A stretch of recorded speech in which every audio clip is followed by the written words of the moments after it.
Hi, it's Hugh Foster on the bass here. Time for another quick click. Today it's all about taking one bass line and applying 4 techniques to it. First of all, little shout out to Anaconda Basses for this absolutely lovely P bass. Well, the exact model is an Ultra P4 Essence. And yeah, I went to Andrew's shop to get my other Anaconda bass set up a few months ago and completely fell in love with this and finally relented yesterday, actually.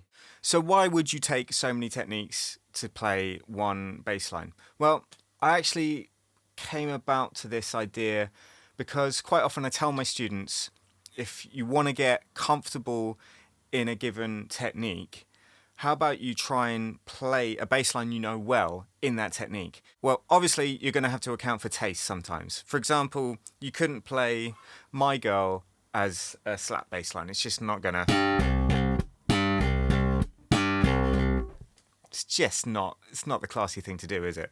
But, you know, with a little bit of accounting for taste here and there, it's good to at least privately see if you can work on your double thumb or your slap bass or whatever, or playing with a pick, but see if you can take a bass line that's really familiar to you and see if you can play that bass line. And it's all about not compartmentalizing these techniques. And another great thing you can do is to play, multiple techniques in one phrase. The classic example of that is Somebody Else's Guy.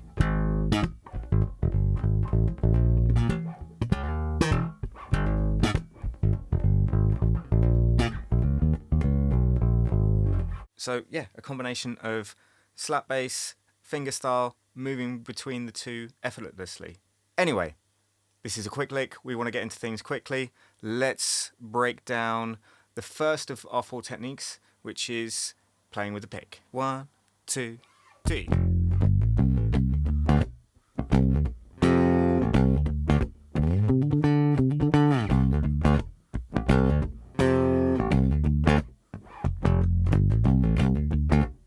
You could stay on that one for as long as you want, or you could move on to the next technique at that point. But yeah, so what are we doing? Well, first of all, this groove is a 16th note shuffle. That means that all the 16ths, the 1E and a 2E and a 3E and a 4E, all the sort of offbeat 16ths are going to be moved back slightly on the grid. So say it was a triplet grid, they would be on 1 and 3 of those triplets. Sometimes you can think of it that way, but the way I'd approach it is 1E and a 2E and a 3E and a 4E and a, so you've just got a slight sort of shuffle. That's what it is.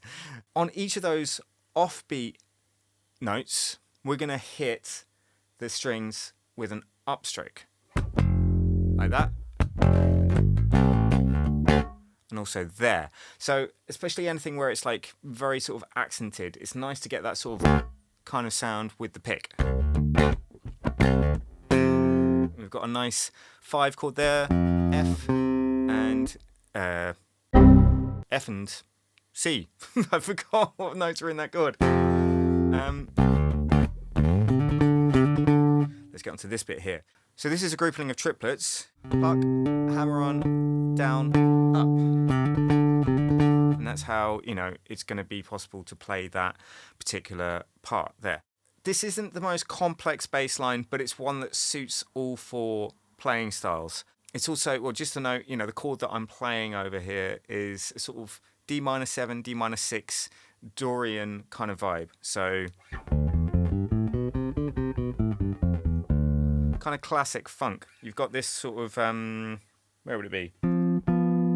That kind of sound going on in the backing track. We're not really hitting any of those notes from the Dorian scale. It's all just minor pentatonic, starting from the 3rd, coming only getting up to, you know, here, but also shifting up. So knowing a little bit the fretboard's going to help here. Anyway, time to move on to our second technique, that is fingerstyle. I'm going to take this pick away, we don't need this now, though I am a fan of them, and people who say that you shouldn't use them on bass are just toxic people. Cut them out of your life. They are great when they're used properly. Ask Bobby Vega. Okay, I'll get off my soapbox now.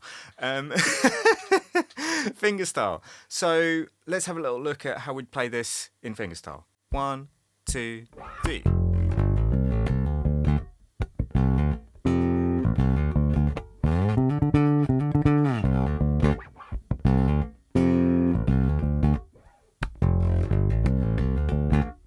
I think obviously going to be the most natural way to play any bass line for most bass players.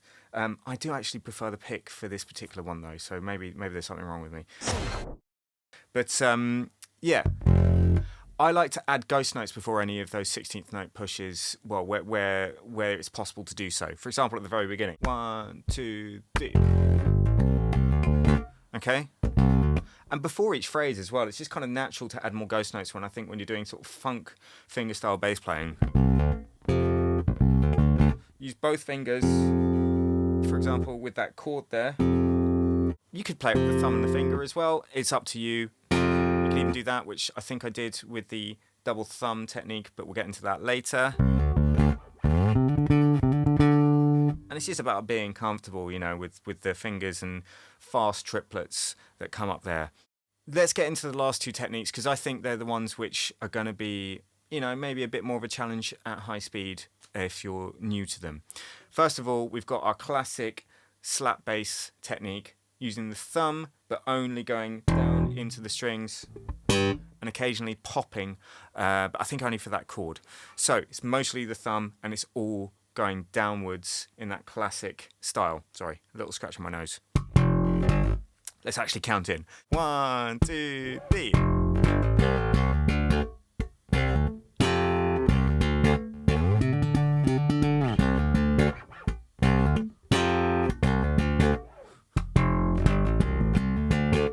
I've kept a pull off in this, and that's to make it achievable in all 4 techniques. But you could, you know, kind of do a bit of left hand tapping, or do it all with the thumb. But it does get tricky with the classic slap technique. Double pop with the fingers there, so that's getting your index and middle finger under the D and G strings respectively to play that double stop. Right? Very sort of like, I don't know, it's not quite Stanley Clarke. He would play with the thumb there. Yeah, but I don't know, it just feels quite natural to do it with the fingers there. The trickiest bit, I'd say, is the fast triplets up there on the C and the D, on the 10th and 12th fret. But that's why the hammer-on's there. It's giving you a chance to get those double hits in straight after. I'd say if that bit is troubling you, you know, just slow it right down, focus right in on that bit and that bit only. That's kind of like a broad approach to the slap technique for this bass line. But let's look at our 4th technique, which is double thumb, which, to be honest, was a real beast of burden for me for years and years, and it's only in the last 2 or so years I've actually started to get to grips with it. And I've actually used it very sparingly in this bass line. You'll see it's much like the pick technique for where you place your upward strokes. 1, 2, 3.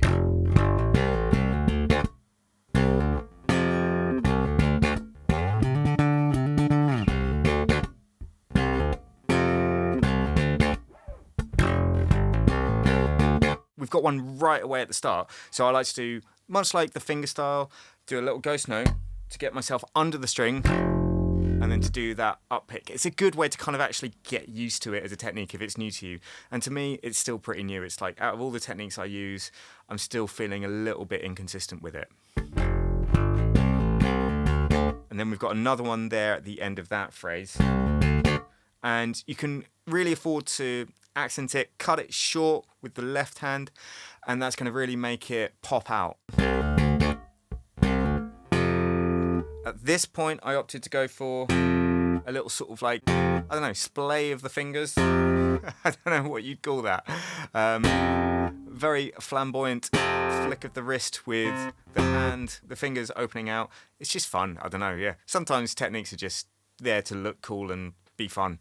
Yeah. You could also opt for the double pop again, or play it with your thumb. Anyway, let's get on to the tricky bit in all 4 techniques. This bit here. Much like with the pick technique, we're going down, hammer on, down, up. Okay? Again, just really focus on that part if it's giving you trouble.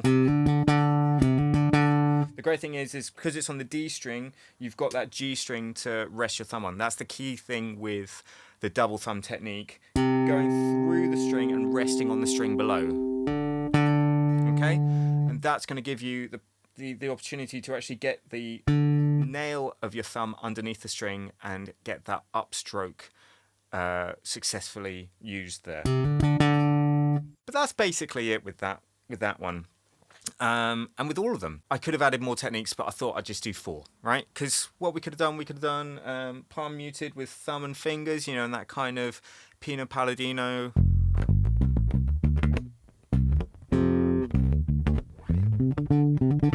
Okay, maybe I just thought that was just a bridge too far in this case. You could do some tapping.